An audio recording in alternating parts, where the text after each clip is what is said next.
तुम्हारा राजा भी कमजोर है और तुम भी। यह जंगल मेरा है, मुझे कोई नहीं रोक सकता। तुम मुझे नहीं जानते।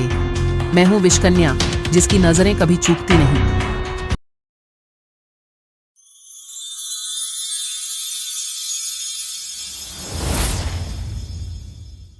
देवदार के घने जंगल में एक गहरा रहस्य मंडरा रहा था। ये वो जंगल था जहां रात के सन्नाटे में भयानक चीखें गूंजतीं और अगली सुबह तक उन आवाजों के मालिक हमेशा के लिए गायब हो जाते।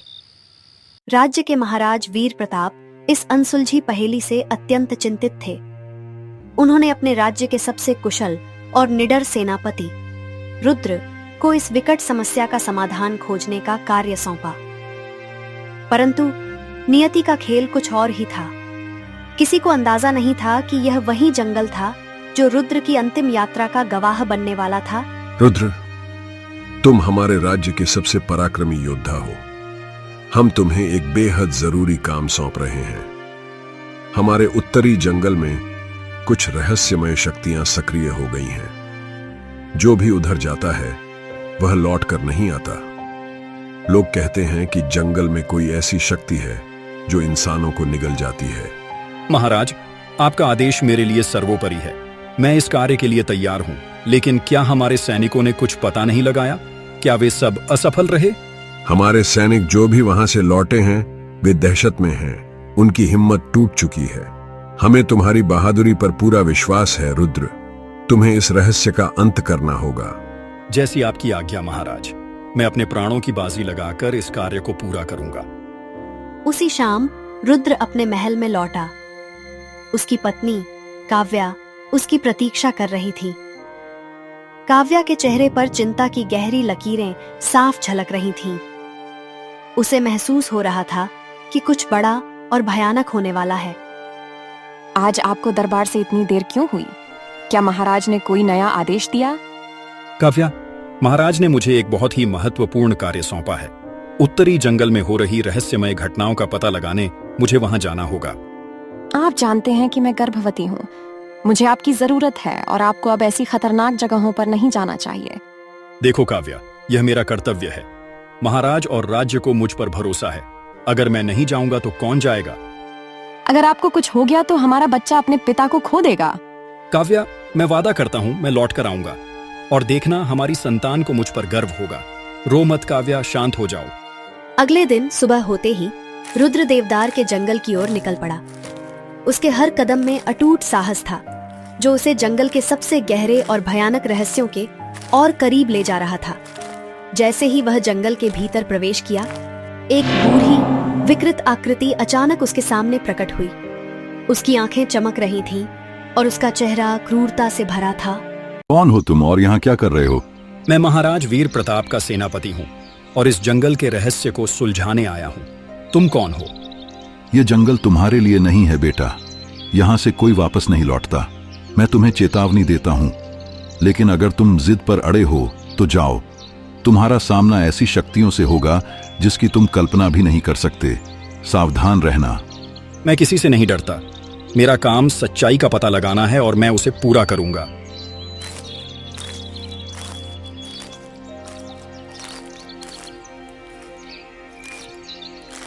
तभी एक मीठी लेकिन घातक स्त्री की आवाज पूरे जंगल में गूंजी।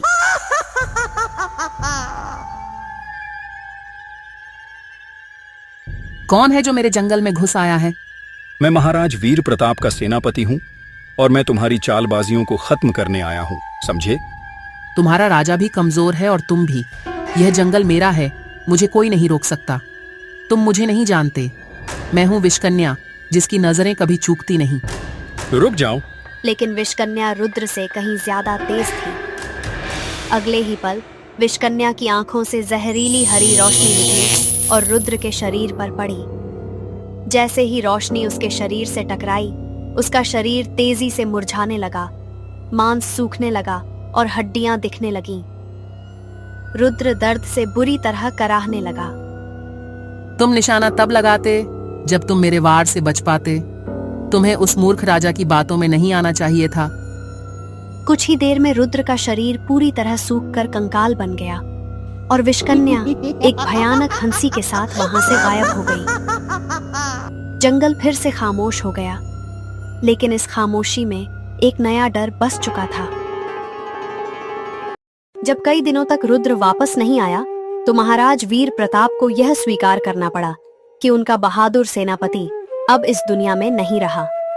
राजा गहरे दुख और निराशा में डूब गए। कुछ दिन बाद महाराज वीर प्रताप ने अपने महामंत्री देवव्रत को अपने कक्ष में बुलाया। राजा का चेहरा उदास था और उनकी आवाज में उदासी घुली हुई थी। हमारी समझ में नहीं आ रहा महामंत्री देवव्रत कि आखिर उस जंगल का रहस्य क्या है। उस जंगल की वजह से हमने अपने प्रिय सेनापति को खो दिया है। हाँ महाराज, आपकी बात सही है, लेकिन मुझे सबसे ज्यादा दुख तो रुद्र की गर्भवती पत्नी का हो रहा है। रुद्र का बच्चा अभी अपनी मां की कोख में है और वह तो बेचारा जानता भी नहीं कि उसके पिता जंगल में किसी अदृश्य शक्ति के हाथों मारे गए। और यही बात हमें खाई जा रही है। हमें लगता है कि रुद्र की मौत का जिम्मेदार सिर्फ मैं हूं। काश हमने उसे जंगल भेजा ही नहीं होता। शांत हो जाइए महाराज, शांत। अपने ऊपर दोष मत लीजिए, यह रुद्र की नियति थी। मुझे विश्वास है कि एक दिन जंगल का रहस्य जरूर खुलेगा। निश्चिंत रहिए महाराज। इतना कहकर महामंत्री देवव्रत महाराज वीर प्रताप के कक्ष से बाहर निकल गए। जैसे ही महामंत्री देवव्रत ने कक्ष का दरवाजा बंद किया, महाराज वीर प्रताप को एक मीठी लेकिन घातक स्त्री की आवाज सुनाई दी। यह आवाज विषकन्या की थी। तेरा प्रिय सेनापति तो अपने अंजाम तक पहुंच गया, अब तेरी बारी है। आवाज सुनकर महाराज वीर प्रताप बुरी तरह से चौंक कर इधर उधर देखने लगे, लेकिन उन्हें कोई दिखाई नहीं दिया। उनके दिल की धड़कनें तेज हो गईं। कौन हो तुम? अगर हिम्मत है तो सामने आओ। मूर्ख राजा, चालाक और शातिर खिलाड़ी कभी सामने नहीं आते।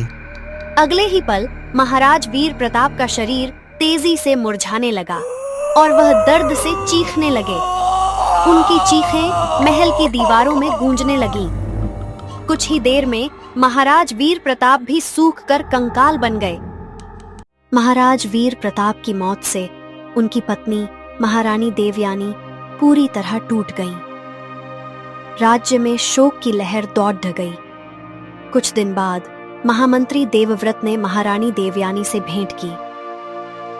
रानी का चेहरा आंसुओं से भीगा हुआ था और वे गहरी निराशा में थीं। महारानी, शांत हो जाइए। इस दुख की घड़ी में आपको यह भी देखना है कि महाराज ने अपने पीछे एक राज्य छोड़ा है जो अनाथ महसूस कर रहा है। अगर आप इस तरह से टूट जाएंगी तो यह हमारे राज्य के लिए ठीक नहीं होगा। महाराज के जाने का दुख मुझे भी है। शांत हो जाइए। तो आप क्या चाहते हैं मंत्री जी? मैं क्या करूं? मेरे पति का रहस्यमय परिस्थितियों में मर जाना मेरे लिए बहुत दुख की बात है। कभी कभी सोचती हूँ कि मैं अपने इकलौते पुत्र राजकुमार सिद्धार्थ को, जो अब भी केवल 2 वर्ष का है, जब वह बड़ा होगा तो क्या जवाब दूंगी। महारानी देवयानी, आपको हिम्मत से काम लेना होगा। मत भूलिए कि महाराज के प्रिय सेनापति रुद्र भी जंगल में रहस्यमय परिस्थितियों में मारे गए। उनकी पत्नी भी गर्भवती है। उनके बच्चे ने तो अभी इस संसार में जन्म भी नहीं लिया। उनकी पत्नी के दिल पर भला क्या बीत रही होगी, यह भी सोचिए। महामंत्री देवव्रत की बात सुनकर महारानी देवयानी ने उनकी ओर गौर से देखा। उनकी आंखें अब थोड़ी स्थिर लग रही थीं। मैं आपकी बात का मतलब नहीं समझ पा रही हूँ मंत्री जी। आप साफ साफ क्या कहना चाहते हैं? महारानी, महाराज वीर प्रताप के बाद सिंहासन खाली है और खाली सिंहासन दूसरे राज्यों की नजरों में बहुत जल्दी आ जाता है। आपका पुत्र राजकुमार सिद्धार्थ अभी केवल 2 वर्ष का है और महाराज वीर प्रताप का कोई भाई भी नहीं है। मैं चाहता हूं कि आप स्वयं सिंहासन की बागडोर संभालें महारानी। यह सुनकर महारानी देवयानी बुरी तरह से चौंक पड़ी। उनके चेहरे पर अविश्वास के भाव थे। ये आप क्या कह रहे हैं मंत्री देवव्रत? इस तरह से चौंके मत महारानी, मैं सही कह रहा हूं। आपको सिंहासन की बागडोर संभाल लेनी चाहिए। मुझे विश्वास है कि आप राज्य को महाराज वीर प्रताप की तरह ही कुशलता पूर्वक चला सकती हैं। इतिहास गवाह है कि जब भी किसी रानी ने सिंहासन संभाला है, उसने इतिहास ही रचा है। निश्चिंत रहिए महारानी। महामंत्री देवव्रत की बात सुनकर महारानी देवयानी गहरी सोच में डूब गईं।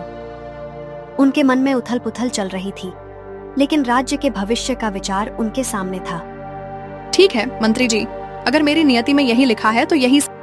उस दिन के बाद से महारानी देवयानी ने राज सिंहासन की बागडोर संभाली।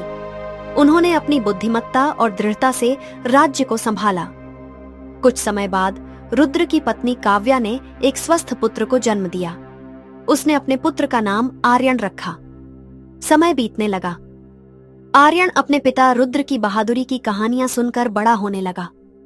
उसके मन में अपने पिता और उनके रहस्यमय अंत को लेकर कई सवाल उठते थे। माँ, सब कहते हैं कि मेरे पिता बहुत बहादुर थे, लेकिन वह कहाँ हैं? वह कभी वापस क्यों नहीं आए? तुम्हारे पिता रुद्र इस राज्य के सबसे बहादुर सेनापति थे। महाराज वीर प्रताप ने उन्हें जंगल की रहस्यमय घटनाओं का पता लगाने भेजा था, लेकिन वह कभी लौट कर नहीं आए। जंगल, वहां क्या हुआ मैं नहीं जानती। इस जंगल ने तुम्हारे पिता को मुझसे छीन लिया। माँ, मैं बड़ा होकर उस जंगल में जाऊंगा। मैं पिता की मौत का कारण ढूंढूंगा और उनकी तरह बहादुर बनूंगा। देख लेना। आर्यन अपने पिता की बहादुरी को अपना आदर्श मानकर बड़ा होने लगा। 18 वर्ष की आयु में वह एक साहसी और कुशल योद्धा बन चुका था। उसके शरीर में बल था और मन में अटूट निश्चय।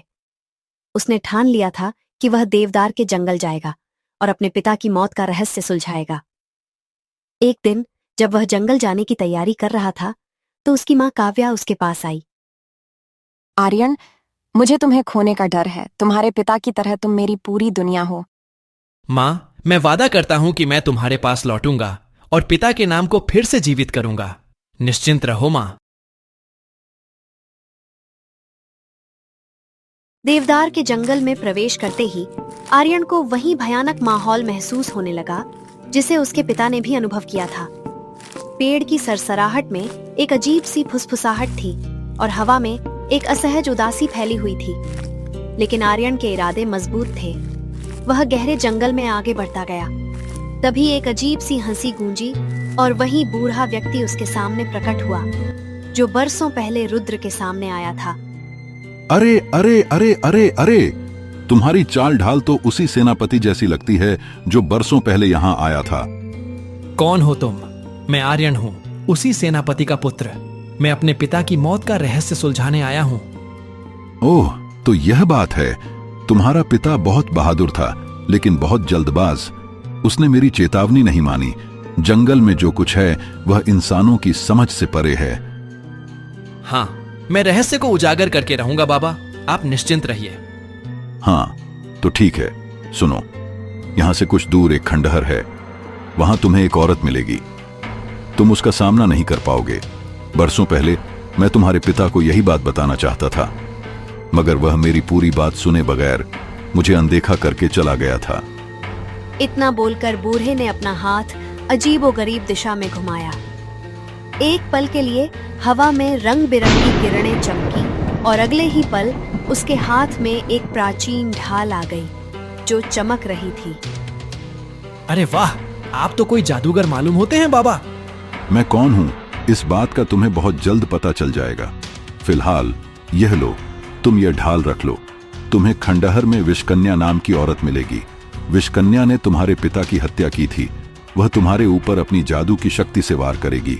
तुम्हें इस ढाल से उसके जहरीले वार को रोकना होगा। ऐसा करते ही वह डर जाएगी और वहां से गायब हो जाएगी। तुम उस खंडहर की जांच पड़ताल देखभाल करना। उसके बाद तुम्हें आगे क्या करना है यह मैं बताऊंगा। इतना कहकर वह बूढ़ा व्यक्ति रंगीन धुएं में बदलकर वहां से गायब हो गया। आर्यन ढाल लेकर खंडहर की ओर बढ़ चला। खंडहर के पास पहुंचते ही उसे एक भयानक औरा महसूस हुआ। अंदर से विषकन्या की आवाज आई। तुम्हारे पिता भी यहाँ आए थे और तुम्हारी तरह ही बहादुर होने का दिखावा करते थे, लेकिन अंत में क्या हुआ? विषकन्या, मुझे पता है कि तुमने मेरे पिता को मारा है। अब तुम्हारा अंत करने का समय आ गया है। तुम्हें क्या लगता है कि तुम मुझे हरा सकते हो, मूर्ख? मैं तो सिर्फ एक मोहरा हूं। असली खेल किसी और का। हाँ, तो कौन है वह? बताओ मुझे कौन है। आर्यन उस खंडहर के बाहर आ गया। बाहर वही बूढ़ा व्यक्ति खड़ा था जो अब एक रहस्यमय आभा से घिरा हुआ था।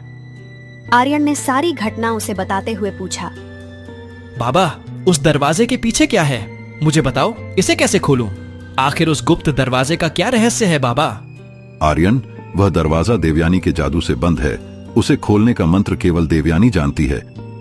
यह सुनकर आर्यन बुरी तरह से चौंक पड़ा। उसके मन में एक नया सवाल उभरा। यह क्या कह रहे हैं आप? वह तो महाराज वीर प्रताप की पत्नी है। हाँ, उसने अपने पति महाराज वीर प्रताप को धोखा दिया और विषकन्या के साथ मिलकर यह साजिश रची है। समझे क्या? आखिर विषकन्या का और महाराज वीर प्रताप की पत्नी देवयानी का संबंध क्या है? बूढ़ा व्यक्ति ने एक गहरी सांस ली और बहुत ही रहस्यमय अंदाज में आर्यन की ओर देखकर बोला। उसकी आवाज अब गहरी और ज्ञान से भरी हुई थी।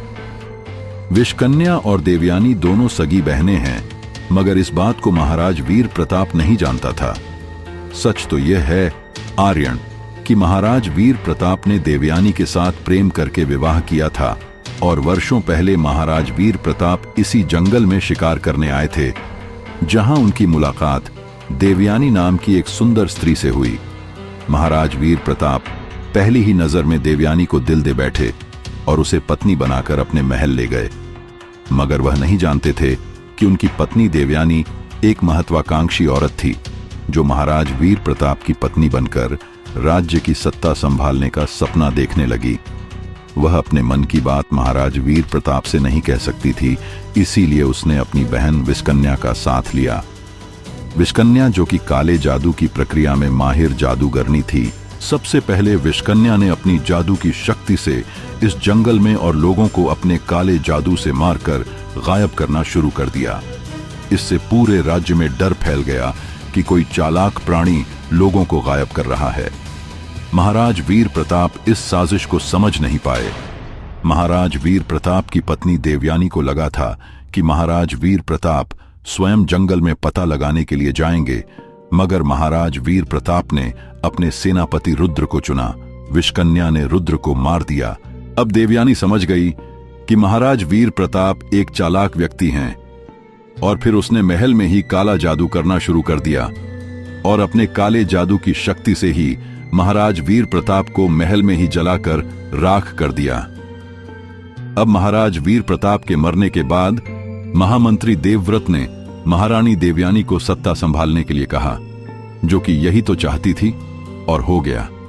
आर्यन, सच तो यह है कि देवयानी और विषकन्या दोनों ही माहिर जादूगरनियां हैं और वह दोनों डायने हैं।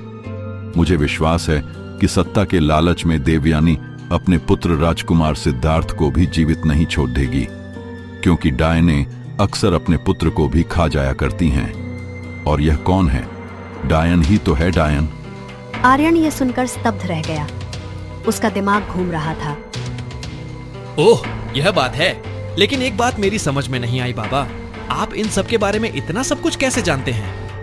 आर्यन ने इतना कहा ही था कि तभी रंग बिरंगी किरणों के साथ वह बूढ़ा एक सुंदर युवक में परिवर्तित हो गया। उसकी आंखों में एक दिव्य चमक थी। हाँ, आप कौन हैं? मैं इस जंगल में रहने वाला जंगल का देवता हूं। तुम मुझे वन रक्षक भी कह सकते हो। अब देर मत करो, तुम्हें मेरा रहस्य पता लग गया है। आओ आओ मेरे साथ। इतना बोलकर वन रक्षक आर्यन को उसी खंडहर के अंदर लेकर आ गया, जहां पर वह गुप्त दरवाजा था। दरवाजे पर रहस्यमय प्रतीक बने हुए थे। वन रक्षक आर्यन की ओर देखकर बोला। उसकी आवाज में एक महत्वपूर्ण कार्य की गंभीरता थी। इस दरवाजे के पार महाराज वीर प्रताप का महल है, जो विषकन्या और देवयानी ने अपनी जादुई शक्तियों से बनाया था, ताकि वे दोनों आसानी से महल में आ जा सकें। मैं इस दरवाजे को खोल देता हूं। जैसे ही मैं यह दरवाजा खोलूंगा, तुम इसके अंदर चले जाना। तुम सीधे देवयानी के कमरे में प्रवेश करोगे, जहां तुम्हें विषकन्या भी मिलेगी। लेकिन याद रखना, जो ढाल मैंने तुम्हें कुछ देर पहले दी थी, तुम्हें उस ढाल से सीधे देवयानी के ऊपर वार करना है। ढाल जैसे ही देवयानी के शरीर से लगेगी, देवयानी के शरीर में आग लग जाएगी, मगर उसके साथ साथ विषकन्या के शरीर में भी आग लग जाएगी और उन दोनों का खेल वहीं समाप्त हो जाएगा। इतना कहकर वन रक्षक ने उस गुप्त दरवाजे पर अपना हाथ रखा। एक तीव्र प्रकाश चमका और दरवाजा खुल गया, जिससे एक अंधेरी सुरंग दिखाई दी। जाओ, इसके अंदर प्रवेश कर जाओ, जाओ। आर्यन ने बिना किसी हिचकिचाहट के उस दरवाजे के अंदर प्रवेश किया। उसने जैसे ही अंदर कदम रखा, अचानक उसने अपने आप को देवयानी के कक्ष में पाया। कक्ष भव्य था, लेकिन वहां एक अजीब सी ठंडक महसूस हो रही थी। आर्यन ने देखा कि विष्कन्या और देवयानी दोनों वहां मौजूद थीं।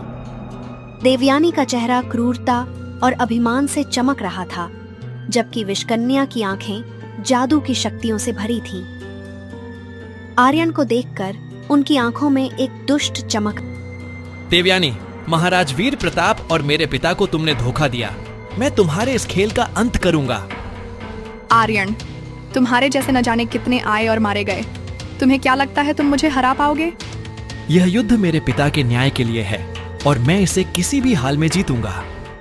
मूर्ख बच्चे, मेरा पति महाराज वीर प्रताप अभी तक मेरे खेल को नहीं समझ पाया। चिंता मत कर, तुझे मारने के बाद तेरी सच्चाई सारे राज्य के सामने आ जाएगी। ये सब तो तब होगा जब तू जिंदा बचेगा। तेरा पिता भी एक माहिर सेनापति था, वह मेरे वार से नहीं बच पाया। तुझे क्या लगता है कि खंडहर में तूने कुछ देर के लिए मुझे मात क्या दे दी तो तू मुझे हरा देगा? विष्कन्या ने इतना कहा ही था कि तभी आर्यन ने वनरक्षक की दी हुई प्राचीन ढाल अपने हाथ में ली। उसने पलक झपकते ही ढाल से सीधे देवयानी के शरीर पर वार कर दिया। ढाल देवयानी के शरीर से स्पर्श होते ही एक तीव्र लपट उठी और देवयानी के शरीर में आग लग गई। विष्कन्या की आंखों में अचानक भय झलक उठा। अगले ही पल जैसे किसी अदृश्य शक्ति ने उसे छुआ हो, विष्कन्या के शरीर में भी आग लग गई। कुछ ही देर में वे दोनों जलकर राख के ढेर में बदल गईं। उनकी शक्ति हमेशा के लिए समाप्त हो चुकी थी। जैसे ही दोनों डायनें जलकर राख हुईं, राजकुमार सिद्धार्थ और महामंत्री देवव्रत वहां आ पहुंचे। वे दोनों पूरी घटना के साक्षी थे। आर्यन उनसे कुछ कहने ही वाला था कि तभी महामंत्री देवव्रत ने उसे रोक दिया। कुछ भी कहने की जरूरत नहीं है आर्यन, मैं तुम्हें जानता हूं। तुम रुद्र सेनापति के पुत्र हो। कुछ देर पहले क्या हुआ था, मैंने और राजकुमार सिद्धार्थ ने अपनी आंखों से सब देख लिया है। मुझे अभी भी विश्वास नहीं हो रहा कि मेरी मां ने ही मेरे पिता की हत्या की थी। विष्कन्या और देवयानी जादूगरनियां थीं। वे दोनों डायने थीं। सिद्धार्थ, मुझे विश्वास है कि अगर तुम्हारी मां जीवित होती तो वह तुम्हें कभी इस राज्य का राजा बनने नहीं देती, और अगर तुम कभी इस राज्य का राजा बनने की उनसे बात करते तो वह तुम्हें भी अपनी जादू की शक्ति से तुम्हारे पिता की तरह मार देती। आर्यन की बात सुनकर राजकुमार सिद्धार्थ ने अपनी गर्दन नीचे कर ली। उसे आर्यन के एक एक शब्द में सच्चाई महसूस हुई। जंगल का रहस्य खुल चुका था और न्याय हो चुका था। आर्यन अपनी आंखों में विजय की मुस्कान लिए अपने घर लौट आया। उसके कंधे पर अब पिता के नाम को रोशन करने का भार नहीं था, बल्कि एक गौरवपूर्ण विरासत थी। राज्य ने एक बार फिर शांति का अनुभव किया।